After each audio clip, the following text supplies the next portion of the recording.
Private কোচিংয়ে যান তাহলে আপনার ডিরেক্ট কনফ্লিক্ট অফ ইন্টারেস্ট আছে, কারণ আপনি তো গেইনফুলি এই শিক্ষার্থীকে নিয়ে বাসায় আলাদা করে বা অন্য কোথাও আলাদা করে তার কাছ থেকে টাকা নিচ্ছেন, তার মানে একটা সম্ভাবনা আছে আপনি স্কুলে থেকে ঠিকভাবে পড়াবেন না। সো তাহলে এখানে কনফ্লিক্ট অফ ইন্টারেস্ট, এটা কখনোই লিগ্যাল না, কখনো লিগ্যাল হতে পারে না।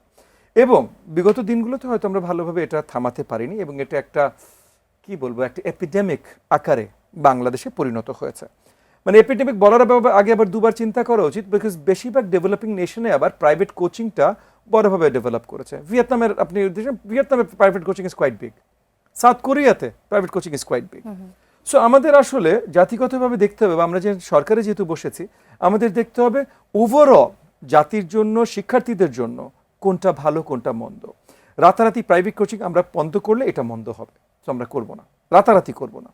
আমরা চাই প্রাইভেট কোচিং যদি হয়ও সেটা স্কুল ক্যাম্পাসে নিয়ে আসা প্রথমত। আচ্ছা। এবং স্কুল ক্যাম্পাসে নিয়ে আসবার পর সো কোনো টিচার, ফার্স্ট অ্যান্ড ফরমোস্ট সব কিছু রেগুলেট হতে হবে, লিগালাইজড হতে হবে। সো কোনো টিচার যদি প্রাইভেট কোচিং পড়াইতে চান, মানে যে কোনো স্কুলে পড়ান না, সে নিজে নিজে প্রাইভেট কোচিং পড়াতে চান, স্কুলে কোনো একটা কক্ষ ভাড়া নিয়ে ওই কোচিংটা দিতে হবে। আচ্ছা। কিন্তু স্কুল প্রেমিসেসের বাইরে নিজের বাসায় বা অন্য কোথাও অফিস নিয়ে বা র্যান্ডম একটা আনরেজিস্টার্ড একটা কোচিং সেন্টার খুলে এটা পড়ানো আগামী দিনে যাবে না। সেইভাবে আমরা নীতিমালা সাজাচ্ছি।